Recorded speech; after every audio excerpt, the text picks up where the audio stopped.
In this video, we're going to cover how to use inline editing in tasks and workflows.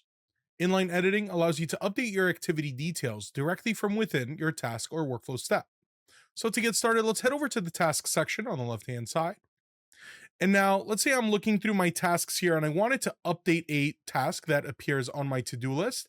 This one here is asking me to call Dave to schedule a client review. Let's say Dave let me know that he prefers a text. I could go ahead and update that within this specific task and I could save the name of that task. And if I wanted to update some details, I could click on edit details here as well.